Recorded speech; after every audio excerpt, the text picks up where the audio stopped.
अस्सलाम वालेकुम बच्चों उम्मीद है आप लोग खैरियत से होंगे। कल हमने टॉपिक जो कवर किया था that was speed of sound in air. बच्चों आज का जो हमारा टॉपिक है वो आपकी बुक का टॉपिक नंबर 8.6 है, दैट इज़ बीट्स। अब बीट्स की डेफिनेशन क्या है? The two waves of slightly different frequencies travelling in same direction produce beats. इसका मतलब क्या है कि अगर आपके पास दो वेव्स हों, दो प्रोग्रेसिव वेव्स हों जो एनर्जी ट्रांसफ़र कर रही हों। वेव्स एनर्जी कैसे ट्रांसफ़र होती है? इन the form of waves transfer होती है, ठीक है। तो दो वेव्स हैं अगर आपके पास जिनकी फ्रीक्वेंसी थोड़ी सी डिफरेंट है, एक दूसरे से थोड़ी सी डिफरेंट है, तो उसकी वजह से जो हमें साउंड सुनने को मिलेगी, जो आवाज़ सुनने को मिलेगी, वो in the form of beats मिलेगी। फॉर एग्ज़ाम्पल अगर हम कंसीडर करें ट्यूनिंग फॉर्क, आप सब बच्चों को पता होगा, 9th में आपने पढ़ा होगा। सिंपल सा एक टोंग टाइप इंस्ट्रूमेंट होता है, उसको आप रबर पैड के साथ जब हिट करते हो तो आपको वो मूव करता वो भी नज़र आता है, मतलब उसकी जो वो वेव्स जनरेट करता है, जो साउंड प्रोड्यूस करता है, वो उसकी वाइब्रेशन के थ्रू आपको क्लियरली नज़र भी आ रहा होता है। तो हम कंसीडर करते हैं कि अगर एक ट्यूनिंग फॉर्क है, उसकी कोई सर्टन फ्रिक्वेंसी है, for example let's say 20 hertz frequency है, ठीक है। और दूसरा एक ट्यूनिंग फोक है, उसकी भी फ्रीक्वेंसी आपके पास 20 हर्ट्ज़ है। आप जब एक को स्ट्राइक कर रहे हो तो आपको आवाज़ आ रही है, आपने वो आवाज़ सुन ली। उसके बाद आप ट्यूनिंग फोक नंबर बी को स्ट्राइक कर रहे हो रबर पैड के साथ, उसकी भी आवाज़ आपने सुन ली, लेकिन दोनों की अलग अलग आपने सुन ली, ठीक है बच्चों।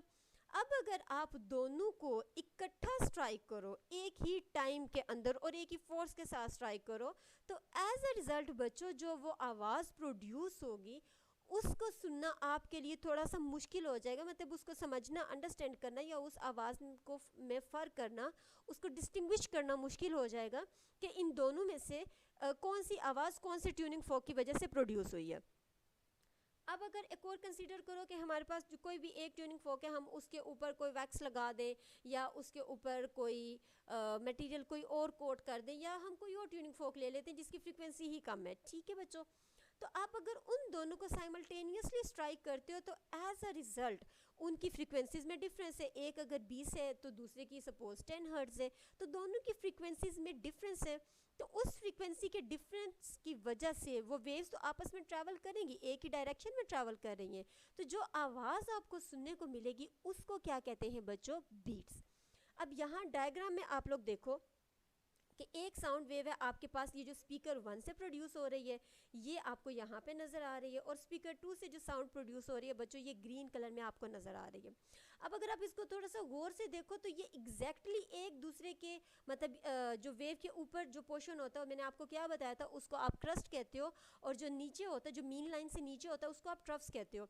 तो अब आप बच्चों गौर से देखो तो आपको नज़र आएगा कि इस वेव की फ्रीक्वेंसी और है, इस वेव की फ्रीक्वेंसी और है। ये जो क्रस्ट और ट्रफ से आपस में बहुत कम जगहों पे मैच कर रहे हैं, बाकी जगहों पे ये एग्जैक्टली एक दूसरे के साथ मैच नहीं कर रहे। तो जहाँ जहाँ जिन जिन पॉइंट्स पे वो एग्जैक्टली मैच कर रहे हैं, ये पॉइंट सी और इस यहाँ पॉइंट सी पे मैच कर रहे हैं, वहाँ पे जब ये आपस में क्या होता है बच्चों, वेव्स आपकी क्या करती हैं, आपस में इंटरफेरेंस का फिनोमेना करती हैं। आपने पहले भी ये चीज़ पढ़ी होगी। तो इंटरफेरेंस में क्या होता है, आपका क्रस्ट अगर क्रस्ट के साथ मिले या ट्रफ अगर ट्रफ के साथ मिले तो एज अ रिज़ल्ट आपके पास कंस्ट्रक्टिव इंटरफेरेंस होता है। लेकिन अगर आपका क्रस्ट ट्रफ के साथ मिले या ट्रफ क्रस्ट के साथ मिले तो एज अ रिज़ल्ट आपके पास बच्चों डिस्ट्रक्टिव इंटरफेरेंस होता है।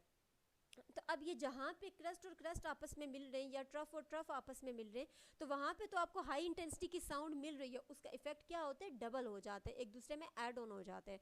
और जहाँ पे डिस्ट्रक्टिव इंटरफेरेंस होता है वहाँ पे इफेक्ट आपका क्या हो जाता है बच्चों, मिनिमाइज हो जाता है, और आपको लो इंटेंसिटी की साउंड मिलेगी। वहाँ पे आपका जो वेव्स है वो आपस में बजाय ऐड ऑन होने के सब्ट्रैक्ट हो जाती हैं, ठीक है बच्चों। तो ये जो पॉइंट सी है आपके पास that is your constructive interference, और ये जो पॉइंट डी है that is your destructive interference. तो हमें क्या नज़र आ रहा है कि स्लाइटली डिफरेंट दो वेव्स थी, उनकी फ्रीक्वेंसी थोड़ी डिफरेंट थी। तो डिफरेंट होने की वजह से जो हमें कुछ रीजन्स पे ऊंची आवाज़ सुनाई दी है और कुछ रीजन पे थोड़ी मध्यम आवाज़ सुनाई दी है, तो that is known as beats. अब दोबारा बच्चों आप यहाँ पे इस एग्जाम्पल में भी देख सकते हो कि एक वेव है कोई आपके पास, उसकी फ्रीक्वेंसी y1 है, दूसरी वेव है उसकी फ्रीक्वेंसी आपके पास y2 है। तो अब देखो कि ये जहाँ जहाँ पे इनमें बहुत गौर से आप अगर इसमें देखोगे तो कुछ जगह हैं जहाँ पे ये आपस में मैच करेंगे इनकी फ्रीक्वेंसीज, और कुछ जगह हैं जहाँ पे आपस में मैच नहीं करी। तो जहाँ जहाँ पे वो मैच करी है वहाँ वहाँ पे तो आपको ऊंची आवाज़ सुनाई देगी। जहाँ पे मैच नहीं करी, आहिस्ता आहिस्ता थोड़ी बहुत स्लाइटली एक दूसरे के साथ मैच कर रही हैं, तो वहाँ पे आप लोगों को थोड़ी सी निस्बतन कम आवाज़ सुनाई देगी, यानी मिक्स्ड आवाज़ होगी। ऊंची कभी सुनोगे, कभी कम सुनोगे, कभी ऊंची आवाज़ सुनोगे, कभी थोड़ी मध्यम सुनोगे, कभी मिक्स सुनोगे। तो all that phenomena is because कि आपके पास जो वेव्स है उनकी फ्रीक्वेंसीज डिफरेंट है, लेकिन वो मूव कर रही हैं एक ही डायरेक्शन में। तो कहीं पे कंस्ट्रक्टिव इंटरफेरेंस हो रहा है, कहीं पे डिस्ट्रक्टिव इंटरफेरेंस हो रहा है। तो वो वेव्स जब आपस में सुपर इम्पोज करती हैं एक दूसरे को, एक दूसरे के साथ ऐड ऑन होती है, तो आपके पास ये बीट्स का फिनोमेना आता है। अब जैसे फ्रीक्वेंसी का आपको पता है बच्चों, number of waves passing through a point in 1 second. इसी तरह बीट फ्रीक्वेंसी है। बीट फ्रीक्वेंसी का क्या मतलब है कि आपके एक सेकंड के अंदर कितने नंबर ऑफ बीट्स प्रोड्यूस हो रही हैं।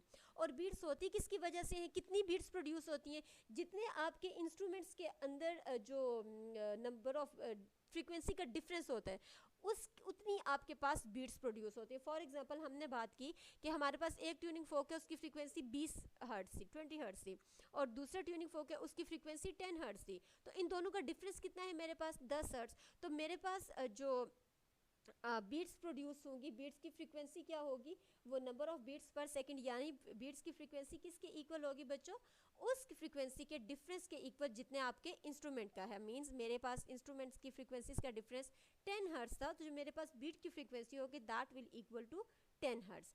अब एक और इन्फॉर्मेशन है बच्चों कि आप हमारे जो ह्यूमन एयर है उनकी ये कैपेसिटी होती है कि वो सिर्फ 10 हर्ट्ज की बीट्स को ही सुन सकते हैं। यानी अगर आपके पास दो इंस्ट्रूमेंट्स की फ्रीक्वेंसीज का डिफरेंस अगर ज़्यादा हो जाए 10 हर्ट्ज से, तो उसको आपके कान डिस्टिंग्विश नहीं कर सकते। मतलब अगर आपके दो इंस्ट्रूमेंट्स हैं जिनकी आप बीट्स देख रहे हो, आप बीट ये फिनोमेना स्टडी कर रहे हो, तो अगर तो उनकी फ्रीक्वेंसी 10 हर्ट्ज से कम होगी तो आपके कान क्लियरली डिस्टिंग्विश कर लेंगे। लेकिन अगर 10 हर्ट्ज से ज़्यादा होंगी तो आपके जो हमारे ह्यूमन ईयर है वो उनके लिए उन बीट्स को रिकॉग्नाइज करना मुश्किल हो जाएगा कि ये कहाँ से आवाज़ आ रही है, ये कौन सी आवाज़ है, कौन से इंस्ट्रूमेंट में से निकल रही है। तो ये छोटा सा टॉपिक था बच्चों आपका बीट्स का। उसके बाद आपका जो टॉपिक इंक्लूड है आपके स्मार्ट सिलेबस में, that is topic number 8.8 stationery waves. अब ये बीट्स हो गया, इंटरफेरेंस होगी या स्टेशनरी वेव्स होगी बच्चों, ये सारी आती हैं आपके प्रिंसिपल ऑफ सुपरपोजिशन जो टॉपिक नंबर 8.4 है आई गेस, उसमें हमने ये चीज़ स्टडी की है। आपके स्मार्ट सिलेबस में अनफॉर्चुनेटली ये इंक्लूड नहीं है, बट इट्स ओके, कोई बात नहीं। मैंने यहाँ पे आपको उनकी डेफिनेशंस लिख के दे दी हैं, आप लोग यहीं से कर लो बच्चों। तीन फिनोमिनाज होते हैं जो वेव्स के अकर होते हैं कॉमनली। एक होता है इंटरफेरेंस ऑफ द वेव्स, एक होता है बीट्स, और तीसरा होता है स्टेशनरी वेव्स।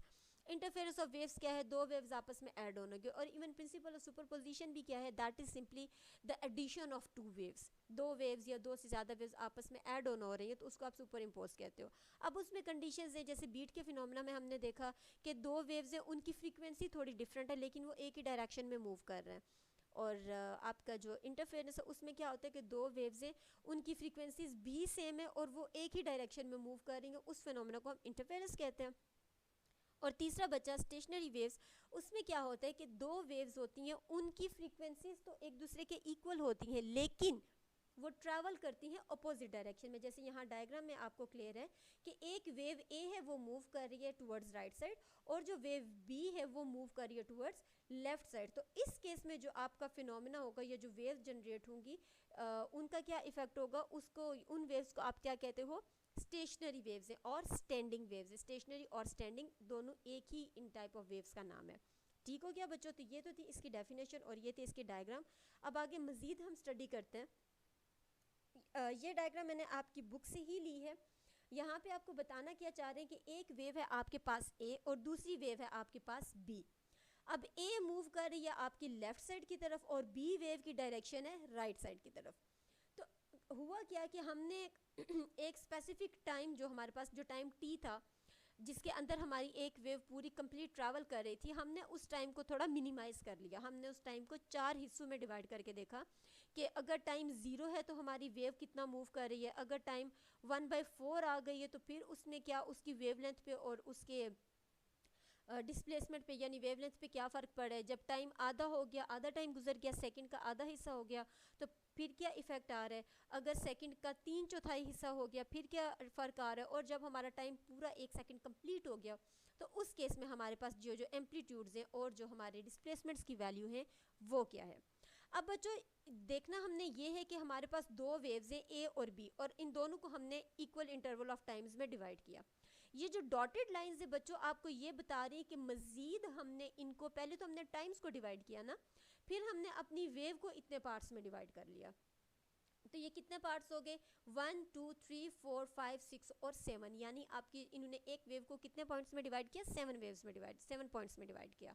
तो अभी हम देखते हैं कि जब हमारे पास टाइम 0 था, 0 के इक्वल, 0 के केस में हमारे डिस्प्लेसमेंट की वैल्यू क्या है, और हमारे जब टाइम चलना स्टार्ट होगा, वेव मूव करना स्टार्ट करेगी, तो उस केस में डिस्प्लेसमेंट की वैल्यू क्या होगी। तो बच्चों इसको अंडरस्टैंड करने के लिए हम देखेंगे कि ये जो पॉइंट्स हैं हमारे पास, हम पहले सारे ऑड पॉइंट्स को देख लेते हैं, यानी 1 3 5 और 7। हम पहले इनका डिस्प्लेसमेंट और इनका मैग्नीट्यूड देख लेते हैं, उसके बाद हम पॉइंट नंबर 2 4 और 6 की वजह से क्या इफेक्ट हो रहा है उनको स्टडी कर लेते हैं। तो बच्चों यहाँ पे देखो, जब आपकी वेव इक्विलिब्रियम में है, बिल्कुल स्टैटिक पड़ी हुई है, अभी आपका टाइम स्टार्ट नहीं हुआ, तो उस केस में देखो पॉइंट नंबर 1 भी इक्विलिब्रियम पे है, पॉइंट नंबर 1 भी इक्विलिब्रियम में है, यहाँ पे भी। तो इट मीन्स कि ये जो इक्विलिब्रियम पे हैं, जो मीन लाइन पे पड़े हुए, वो आपकी वेव के डिस्प्लेसमेंट में कोई इफेक्ट, कोई अपना रोल प्ले नहीं कर रहे। तो दैट मीन्स कि यहाँ पे जो डिस्प्लेसमेंट की वैल्यू होगी that will be equal to 0। उसके बाद पॉइंट नंबर 3 पे देखो, पॉइंट 5 पे देखो, पॉइंट 7 पे देखो, मीन्स जब टाइम 0 था आपकी वेव चलना ही नहीं शुरू हुई, तो ये वाले जो पॉइंट्स हैं ये अभी रेस्ट पे ही पड़े हुए हैं। यहाँ से कोई मूवमेंट नहीं हो रही, यहाँ से कोई मूवमेंट नहीं हो रही, यहाँ से कोई मूवमेंट नहीं हो रही। अब जब टाइम ने ट्रेवल किया और टाइम का 1/4 पार्ट कंप्लीट हुआ, तो उस केस में देखो बच्चों पॉइंट 1 आपका यहाँ पे चला गया मैक्सिमम वैल्यू पे, और इसका पॉइंट 1 आपका मिनिमम वैल्यू पे चला गया। तो जब ये मैक्सिमम और ये मिनिमम आपस में ऐड ऑन होंगे, तो आपके पास एज अ होल रिजल्टेंट क्या आएगा, 0। क्यों, क्योंकि ये क्रस्ट है और ये ट्रफ है, ये जब आपस में मिलेंगे तो आपके पास कौन सा फिनोमेना होगा, कौन सी इंटरफेरेंस होगी, डिस्ट्रक्टिव इंटरफेरेंस होगी बच्चों। तो आपके पास as a result destructive interference में क्या होता है, एम्पलीट्यूड्स कैंसिल आउट हो जाता है, तो आपके पास आंसर क्या आएगा, 0 डिस्प्लेसमेंट। उसके बाद पॉइंट 3 के लिए देखो, पॉइंट 3 ये है, पॉइंट 3 ये वाला डॉट वाला, ठीक है बच्चों। अब पॉइंट 3 अगेन आपका मिनिमा पे आ रहा है, और पॉइंट यहाँ पे इसका पॉइंट 3 आपके पास मैक्सिमा पे जा रहा है। जब ये दोनों आपस में ऐड ऑन होंगे, तो ये है क्रस्ट और ये है ट्रफ, क्रस्ट और ट्रफ मिलेंगे तो दोबारा डिस्ट्रक्टिव इंटरफेरेंस हो रहा है, तो आपका डिस्प्लेसमेंट क्या आ रहा है, 0 के इक्वल आ रहा है। उसके बाद पॉइंट 5 के लिए देखो, तो ये क्रस्ट है, ये ट्रफ है, ये आपस में मिलेंगे तो आपका डिस्प्लेसमेंट 0, और सेम फिर 7 पॉइंट के लिए भी आपके पास डिस्प्लेसमेंट 0 आ गया। इसी तरह आप जब टाइम हाफ हो गया, t/2 हो गया आपके पास बच्चों, तो सेम फिनोमेना अकर हो रहा है यहाँ पे आपके सारे पॉइंट्स के लिए। यहाँ पे देखो पॉइंट 3 इक्विलिब्रियम पे था, इसका कोई इफेक्ट नहीं है, कोई रोल प्ले नहीं कर रहा आपके डिस्प्लेसमेंट में, ना ही पॉइंट 5 कर रहा है, ना ही पॉइंट 7 कर रहा है, ना ही पॉइंट 1 कर रहा है। क्यों, क्योंकि ये सारे के सारे पॉइंट्स आपके इक्विलिब्रियम पे लाई कर रहे हैं। ये देखो बच्चों इक्विलिब्रियम पे है, मीन्स ये मीन लाइन के ऊपर है, तो मीन लाइन के ऊपर है, तो कोई डिस्प्लेसमेंट अकर नहीं करे। डिस्प्लेसमेंट हमारी कैसे हो रही है बच्चों, वेव हमारी ऊपर जा रही है, मीन लाइन से नीचे आ रही है, ऊपर जा रही है और फिर नीचे आ रही है। लेकिन यहाँ पे देखो सारे पॉइंट्स के केस में आपके पास सारे पॉइंट्स कहाँ पे पड़े हुए, ऑलरेडी मीन लाइन पे पड़े हुए, तो वो मूव ही नहीं कर रहे, तो आपके डिस्प्लेसमेंट की वैल्यू क्या आएगी, 0 आएगी। नेक्स्ट अगर आप देखो t3t/2 के लिए, 4 के लिए, तो उसमें देखो बच्चों आपके पास ये ट्रफ है, ये क्रस्ट है, कैंसल आउट हो गए, 0 डिस्प्लेसमेंट। उसके बाद पॉइंट 3 देखो, ये क्रस्ट है, ये ट्रफ है, कैंसल आउट हो गए, 0 डिस्प्लेसमेंट। फिर पॉइंट 5 क्रस्ट, ट्रफ और ये क्रस्ट, ये मिले, 0 displacement because of destructive interference. Similarly for point 7। उसके बाद पॉइंट टाइम t के लिए देखो, तो आपके पास ये भी इक्विलिब्रियम पे है, ये भी इक्विलिब्रियम पे है, ये भी इक्विलिब्रियम पे है, और 7th भी इक्विलिब्रियम पे है, ये मूव ही नहीं कर रहे, चारों पॉइंट्स इक्विलिब्रियम पे ही है, कोई वर्टिकल डिस्टेंस कवर नहीं कर रहे, तो एज अ रिजल्ट आपकी डिस्प्लेसमेंट क्या आ रही है, 0। तो इसका मतलब क्या है बताने का कि आपके ये जो ऑड पॉइंट्स हैं ये सारे के सारे ये आपको जो एम्पलीट्यूड की वैल्यू दे रहे हैं दैट इज 0। एम्पलीट्यूड की डेफिनेशन अगर आपको याद हो तो मैंने आपको क्या बताया था, that is maximum distance from mean to extreme position, यानी ये जो मीन पोजीशन है और ये जो एक्सट्रीम पोजीशन है इसके दरमियान का जो डिस्टेंस है उसको क्या कहते हैं, एम्पलीट्यूड कहते हैं। तो अब इन सारे पॉइंट की वजह से एम्पलीट्यूड के ऊपर कोई चेंज नहीं आ रहा, कोई एम्पलीट्यूड इंक्रीज नहीं कर रहा, सारे के सारे डिक्रीज ही हो रहे हैं। तो इसका मतलब कि ये वाले सारे पॉइंट्स हमेशा रेस्ट पे है, मीन स्टैटिक है, 0 है, स्टैंडिंग है। अब अगर हम देखें पॉइंट नंबर 2 और पॉइंट नंबर 4 और पॉइंट नंबर 6, जो ये हमारे पास इवन पॉइंट्स बचे, तो उस केस में क्या हो रहा है बच्चे, देखो पॉइंट 2 आपका क्रस्ट पे है, यहाँ पे सेकंड वेव का पॉइंट 2 भी आपके पास क्रस्ट पे है, तो इसका मतलब कि कोई ना कोई एम्पलीट्यूड की वैल्यू होगी जो इन्हांस होगी। यहाँ पे कौन सा इंटरफेरेंस होगा, कंस्ट्रक्टिव इंटरफेरेंस। तो आपके पास जो मूवमेंट होगी वो 2 की डायरेक्शन में होगी, यानी अपवर्ड मूवमेंट होगी। 4.4 अगर आप देखो तो आपके पास ये बन रहा है एक ट्रफ बन रहा है या मिनिमम बन रहा है, और सिमिलरली यहाँ पे भी आपके पास ट्रफ बन रहे हैं। तो दोनों ट्रफ अगर आपस में मिले तो भी आपके पास कंस्ट्रक्टिव इंटरफेरेंस हो रही है, तो मूवमेंट किसकी वजह से हो गई, पॉइंट 4 की वजह से, यानी कंस्ट्रक्टिव इंटरफेरेंस की वजह से। और सिमिलरली पॉइंट 6 में भी आपके पास क्या हो रहा है कि दो क्रस्ट आपस में मिल रहे हैं तो आपको कंस्ट्रक्टिव इंटरफेरेंस दे रहे हैं। अब अगर हम बात करें कि जब सेकंड का चौथा हिस्सा गुजर गया, एक चौथाई हिस्सा गुजरा, तो उस केस में बच्चों देखो आपके पास यहाँ पे पॉइंट नंबर 2 के ऊपर आपकी जो वेव है that is static, that is at rest, वो इक्विलिब्रियम पॉइंट पे है, यहाँ पे भी और यहाँ पे भी, तो आपकी कोई मूवमेंट नहीं हो रही। पॉइंट 4 पे भी आपकी वेव किसके ऊपर आ गई है, इक्विलिब्रियम लाइन पे आ गई, तो आपकी कोई मूवमेंट नहीं हो रही। पॉइंट 6 पे ये वाली वेव और ये वाली वेव दोनों की दोनों इक्विलिब्रियम पोजीशन पे आ रही, तो आपकी कोई मूवमेंट नहीं हो रही। अब अगर हम देखें कि जब सेकंड का आधा हिस्सा गुजर चुके हैं तो उसके बाद क्या हो रहा है, पॉइंट नंबर 2 आपका ट्रफ पे है, यहाँ पे भी पॉइंट 2 आपका ट्रफ पे है, यहाँ पे आपका पॉइंट 4 क्रस्ट पे है और सेकंड वेव का भी पॉइंट 4 क्रस्ट पे है। Similarly point number 6 for wave A and for wave B, दोनों के केस में आपके पास क्या आ रहा है, ट्रफ्स में है, तो ये सारे आपस में कंस्ट्रक्टिव इंटरफेरेंस करके आपके पास मूवमेंट कुछ ऐसे आएगी।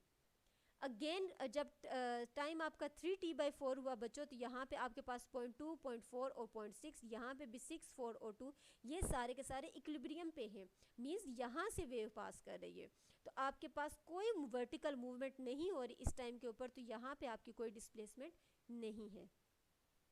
जब आपका टाइम साइकिल कंप्लीट हो गया बच्चों, तो उस केस में आपकी वेव का जो एम्पलीट्यूड मैक्सिमम था वो पॉइंट 2 पे था, और पॉइंट बी के लिए, वेव बी के लिए भी आपका जो मैक्सिमम एम्पलीट्यूड था वो पॉइंट 2 पे था। सिमिलरली यहाँ पे पॉइंट 4 पे था, यहाँ पे भी पॉइंट 4 पे था, और सेकंड वेव के लिए और फर्स्ट वेव दोनों के लिए आपका मैक्सिमम एम्पलीट्यूड की वैल्यू 6 पे थी। ये दोनों क्रस्ट है, कंस्ट्रक्टिव इंटरफेरेंस करेंगे, ये दोनों ट्रफ्स आपस में कंस्ट्रक्टिव इंटरफेरेंस करेंगे, और ये दोनों क्रस्ट आपस में कंस्ट्रक्टिव इंटरफेरेंस करेंगे। तो इसका मतलब क्या है बताने का कि आपके जो इवन पॉइंट्स है वो ऑलवेज ऑसिलेट कर रहे हैं, वो मूव कर रहे हैं, और जितनी भी आपकी मूवमेंट हो रही है, वर्टिकल मूवमेंट हो रही है, वो इन इवन पॉइंट्स की वजह से हो रही है। तो इसका मतलब क्या हुआ कि चाहे वो इवन पॉइंट से या चाहे वो ऑड पॉइंट से, जितने भी पॉइंट्स आपके इक्विलिब्रियम के अंदर से पास करें, जैसे यहाँ से इक्विलिब्रियम के अंदर से ये पॉइंट 2, 4 और 6 पास कर रहे हैं, यहाँ से इक्विलिब्रियम में पॉइंट 1, 3 और 5 पास कर रहे हैं, तो जितने पॉइंट्स इक्विलिब्रियम के अंदर से पास कर रहे हैं बच्चों, या इक्विलिब्रियम पे आके रुक गए, वहाँ पे आपकी मूवमेंट क्या है, 0। अब इन पॉइंट्स को क्या कहा जाता है, जो इक्विलिब्रियम पे होते हैं, जहाँ पे आपकी वेव का एम्पलीट्यूड होता है मिनिमम, उन पॉइंट्स को कहा जाता है नोड्स, यानी आपकी वेव के वो पोर्शंस जहाँ पे आपका एम्पलीट्यूड 0 होता है या मिनिमम एम्पलीट्यूड होता है, यानी वो आपकी मीन लाइन के ऊपर लाए करते हैं, उनको आप कहते हो नोड।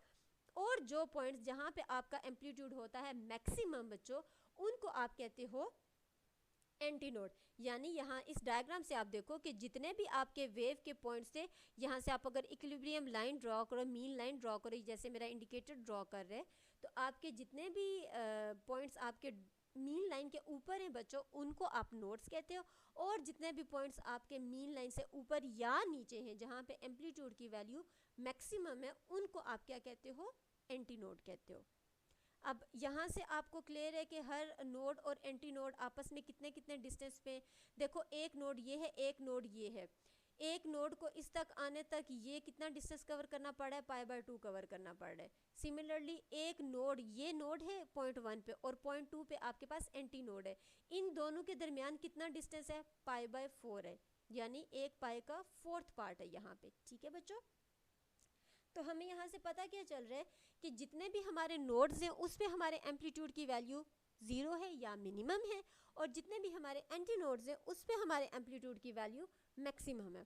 और एक और चीज़ के देखो, इसका मतलब हमें क्या पता चला कि हमारी वेव जो है वो बिल्कुल यूं फॉरवर्ड डायरेक्शन में मूव नहीं कर रही, हमारी वेव हमेशा यूं ऑसिलेट करके मूव कर रही है। और ये जो ऑसिलेशन कॉज कर रही है, इसके रिजल्ट में क्या हो रहा है कि यहाँ से हमारी इस मीन पॉइंट पे हमारी काइनेटिक एनर्जी की वैल्यू 0 थी, और हमारी जो जितना भी एनर्जी ट्रांसफर हो रहा है वो डायरेक्ट यूं ट्रांसफ़र नहीं हो रहा है, एक स्ट्रेट लाइन में नहीं हो रहा, वो एनर्जीज़ को शिफ्ट करके हो रहा है। फॉर एग्जांपल कैसे, यहाँ से हमारी एनर्जी की वैल्यू गेन होते होते यहाँ पे गई तो पूरी एनर्जी किस में हो गई, पोटेंशियल एनर्जी में कन्वर्ट हो गई। यहाँ से वो जो दोबारा मूव करना शुरू हुई तो यहाँ तक पहुँचते पहुँचते आपकी एनर्जी किस में कन्वर्ट हो गई, काइनेटिक एनर्जी में। काइनेटिक से दोबारा वो इस हाइट पे गई, इस नेगेटिव हाइट पे जाना शुरू हुई तो अगेन एनर्जी आपकी पोटेंशियल में होगी, और इक्विलिब्रियम तक दोबारा पहुँचते पहुँचते काइनेटिक में कन्वर्ट हो गई। तो इसका मतलब कि जो स्टेशनरी वेव्स है उसमें एनर्जी डायरेक्ट एक स्ट्रेट लाइन में प्रोपिगेट नहीं करती, एक स्ट्रेट लाइन में ट्रैवल नहीं करती बच्चों, वो हमेशा ऑसिलेट करती है, पोटेंशियल से काइनेटिक, काइनेटिक से पोटेंशियल, पोटेंशियल से काइनेटिक, और काइनेटिक से पोटेंशियल। और नोड्स और एंटी नोड्स की डेफिनेशन मैंने आपको बता दी, मैंने आपको इनका डिफरेंस बता दी, मैंने इनकी डायग्राम आप लोग के साथ शेयर कर दी। बच्चों इसके बाद आपको होमवर्क क्या है कि आपने ये दोनों टॉपिक्स बहुत अच्छे तरीके से याद करने और प्रिपेयर करने, कंसेप्चुअली प्रिपेयर करने। ठीक है बच्चों, बीट्स की डायग्राम डेफिनेशन कर लेनी है, डायग्राम मैंने आपको बता दी, उसके बाद आप लोग इसकी बीट्स फ्रीक्वेंसी कर लोगे, इस टॉपिक को 1-2 दफ़ा रीड कर लोगे। सिमिलरली आप स्टेशनरी वेव के केस में करोगे। और उसके बाद बच्चों आपने एग्जाम्पल नंबर 8.2 सॉल्व करनी है, ये बीट्स के टॉपिक से रिलेटेड है। कोई क्वेश्चन हो, कोई कन्फ्यूजन हो तो यू कैन आस्क। पिछले लेक्चर्स में कोई कन्फ्यूजन हो तो आप लोग मुझसे पूछ सकते हो बच्चों। अपना बहुत सा ख्याल रखिएगा। अल्लाह हाफिज़।